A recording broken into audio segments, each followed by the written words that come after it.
By the dawn of the 20th century, America will have become a world power. But first, the groundwork had to be laid. Industrialization exploded, ushering in a period of confidence and optimism that would define the American character. U.S. territory spilled out into the Caribbean and Pacific in a burst of expansionism, forcing the U.S. to grapple with its new role as an imperial power. A course that would define America in the 20th century.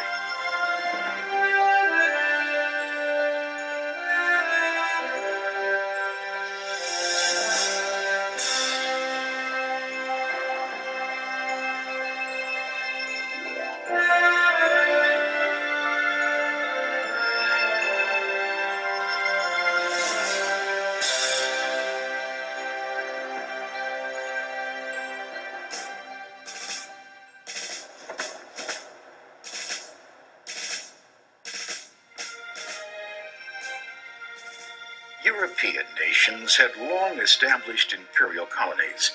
The British in India, the French in Indochina, the Spanish in the Pacific and the Caribbean. In the 19th century, they turned their attention to Africa, carving it up. Eventually, only Liberia and Ethiopia were left as independent countries. Russia had even crossed the Bering Strait and established a foothold on the North American continent.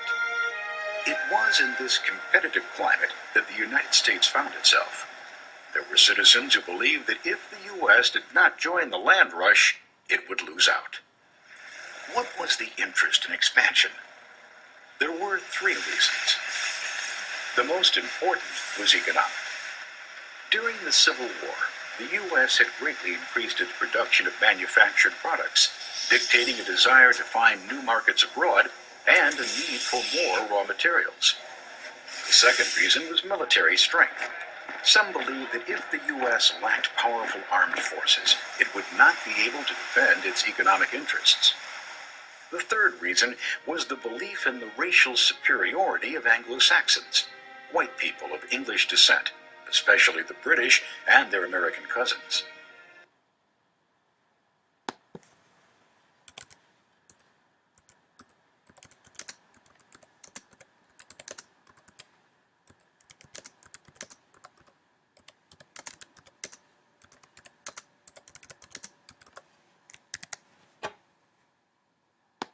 In the late 1800s, many British and Americans believed it was the white race's God-given duty to civilize and Christianize the so-called inferior peoples of the world.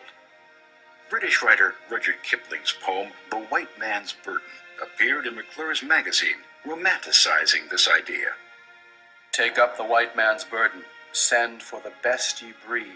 Go, bind your sons to exile, to serve your captives' need. To wait in heavy harness on fluttered folk and wild, your new-caught, sullen peoples, half devil and half child.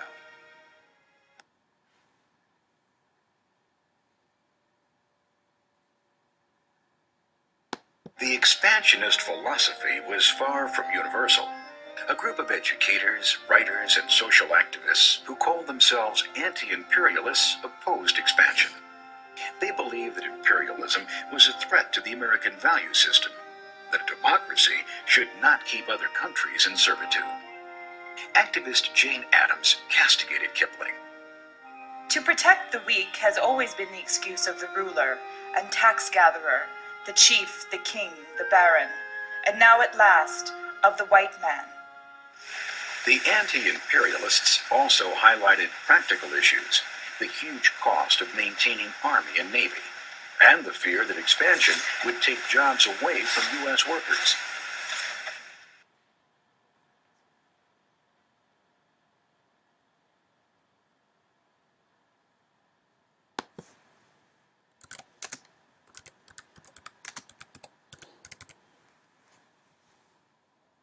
The late 19th century saw three particularly key expansionist events that set an imperialist mood for the 20th century.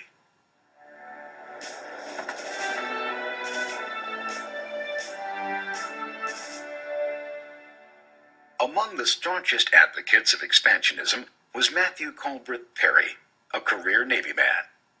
Perry recommended that the United States take active measures to secure a number of ports in the Pacific where they could refuel their coal-burning steamships.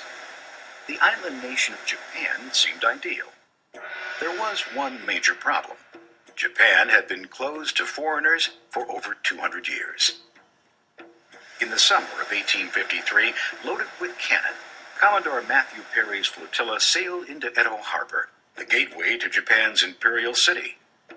In a rosewood box wrapped in silk, Perry delivered a letter from President Fillmore asking the Japanese to open trade, to give fair treatment to shipwrecked sailors, and allow the U.S. the opportunity to refuel in Japanese ports. Along with the president's letter, Perry sent a cautionary one of his own. Many of the large ships of war destined to visit Japan have not yet arrived in these seas, though they are hourly expected. Perry's expedition wintered on the China coast, then returned in February with 8 heavily armed battleships. The threat of force proved to be enough to persuade the Japanese. On March 31, 1854, a treaty was signed that granted Fillmore's requests, opening the ports of Japan for trade with the U.S. Matthew Perry's gunboat diplomacy sounded a wake-up call for Japan, spurring them to strengthen their navy and modernize their nation. Hello? Hold on.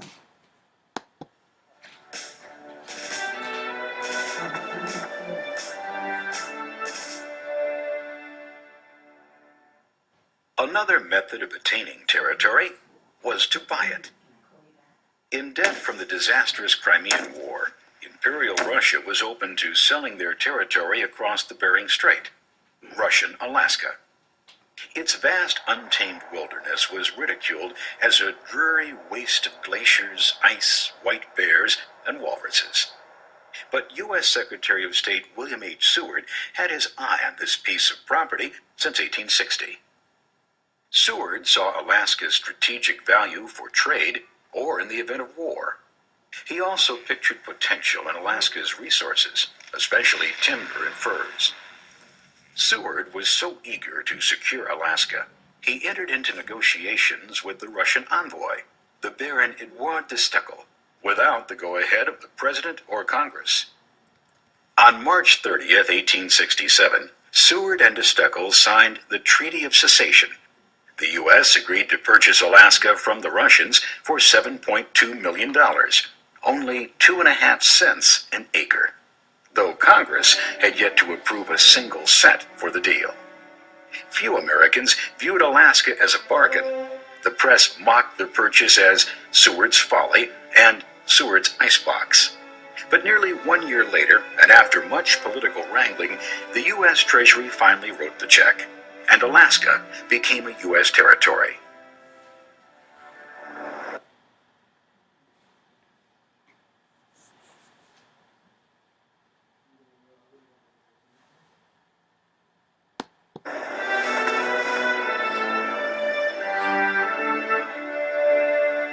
While the acquisition of Alaska was a cordial affair, other expansionist yearnings proved more troubling. Such was the case in Hawaii. In the early 1800s, missionaries from New England made the arduous journey to Hawaii to spread Christianity. They misinterpreted the Hawaiian culture, believing that living in a paradise had kept the Hawaiians from progressing. Instead of grasping all he can get, he divides with his neighbor and confidently expects his neighbor to divide with him. While the native Hawaiians were content to live in their traditional ways,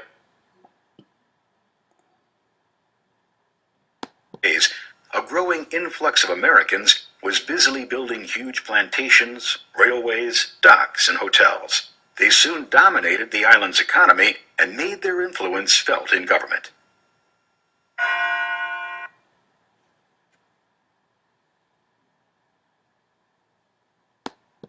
In January 1891, Hawaii's native king, Kalakaua, died, and his sister, Liliuokalani, ascended to the throne. Although she was educated in the U.S., she rallied against U.S. rule. Hawaii for Hawaiians. In 1893, American plantation owners plotted a revolt with the help of U.S. Ambassador John L. Stevens. When the U.S. battleship Boston arrived, Queen Liliuokalani saw that resistance was hopeless and sadly surrendered her throne. The Americans assembled their own government with Sanford B. Dole as the president.